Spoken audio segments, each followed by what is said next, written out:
jalan.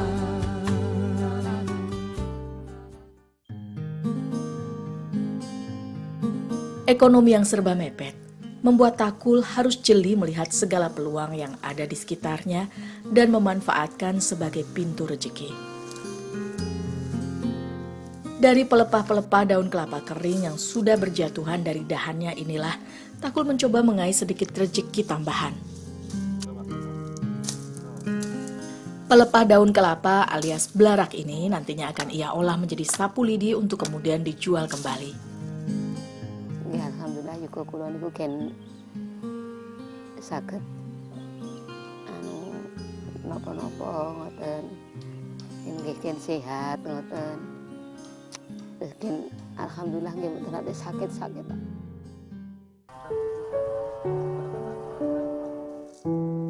Untuk menuju rumahnya, jarak yang harus Takul tempuh memang tak seberapa jauh. Namun memanggul bobot seberat 20 kg dengan tekstur pelepah kelapa yang menonjol tajam di punggung tentu bukanlah sesuatu yang mudah.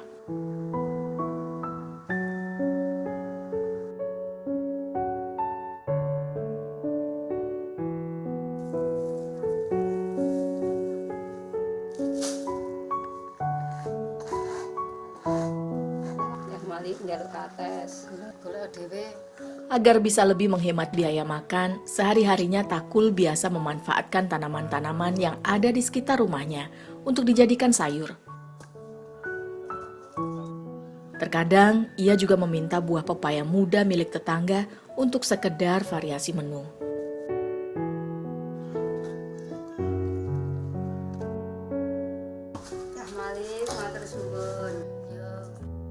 Nggih, tapi alhamdulillah kula niku kok dereng nate mboten gadah yatra mbuh 3.000 napa 2.000 mesti alhamdulillah panggah. Niku napa namung nggih kados niku. Mungkin napa sayur ron godhong kasping nggih niki ambak, lompong nggih niki ambak nggih enten ngoten niku.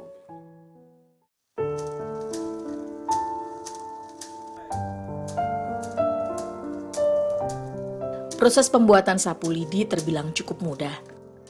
Setelah dilepaskan dari batang pelepahnya, tiap helai daun kelapa kemudian diserut perlahan untuk mendapatkan ruas tulangnya saja.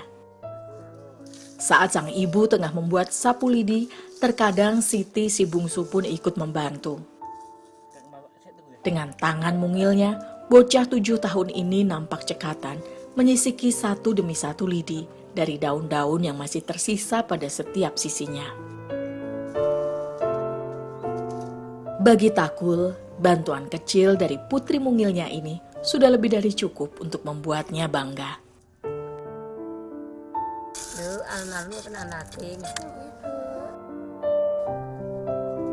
Dibanding ketiga anaknya yang lain, nasib putri bungsunya inilah yang paling membuat hati Takul berduka.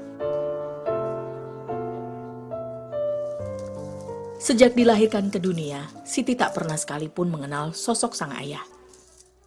Ya, dengan dalih berdagang kue putu, suami Takul pergi merantau ke luar kota. Ketika itu Siti masih dalam kandungan. Nggih pamitan teng Bali ngoten.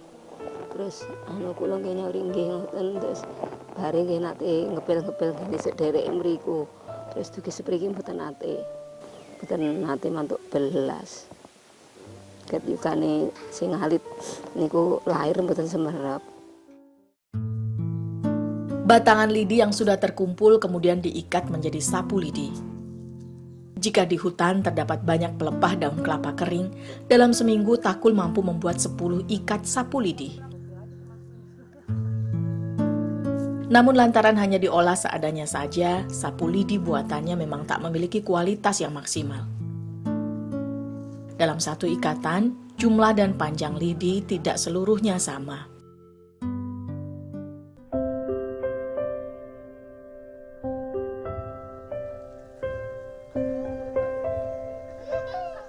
Bila ikatan sapu sudah terkumpul cukup banyak, Takul pun bergegas menjual sapu-sapu lidinya. Maklum, warung tempat menjual sapu lidi ini memang terbilang cukup jauh dari rumahnya. Mbak, iki kabeh 10. Sareh elek-elek iki tak tuku 15.000 ya. Takul memang tak pernah menawar harga penjualan sapu-sapu lidinya. Ia selalu pasrah pada harga yang ditentukan sang pemilik warung. Baginya yang terpenting, kerja kerasnya bisa ditukarkan dengan rupiah demi menambal pengeluaran di sana-sini. Di tengah segala cobaan yang mendera, Takul bersyukur masih ada sebuah rumah untuknya dan anak-anaknya berteduh dari panas dan hujan. Rumah sederhana inilah yang menjadi saksi bisu, manis dan getirnya kenangan hidup yang dijalani keluarga ini.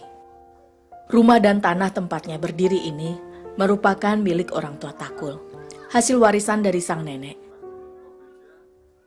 Status ia dan anak-anaknya masih hanya sebatas menumpang saja. Terus kula niku kan nggeni timbang rusak ngoten. Kula nggeni. Saumpami bijing-bijing nganu lari-lari ngeten sok anu ya Bu, sok lek saku wis gedhe tak bangun tapi omahe panggane kene ngoten.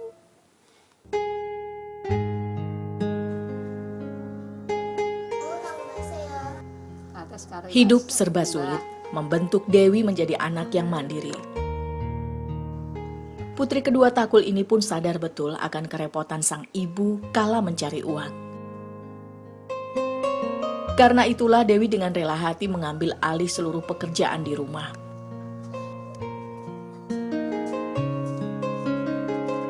Rumah ini belum memiliki kamar mandi sendiri. Karena itulah, untuk keperluan mencuci dan mandi, mereka masih harus menumpang di rumah sebelah. Itu pun airnya tak selalu mengalir setiap saat. Kula nggih alhamdulillah juga kula saged ngrewangi masak ngoten niku pun bangga banget kula. Anu saged mantu-mantu nyuci-nyuci ngoten niku. Nyapu-nyapu ngoten niku kula nggih pun muarem.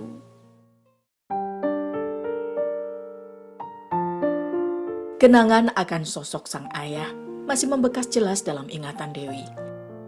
Tak jarang remaja 13 tahun ini merindukan sang ayah bisa kembali hadir seperti sedia kala.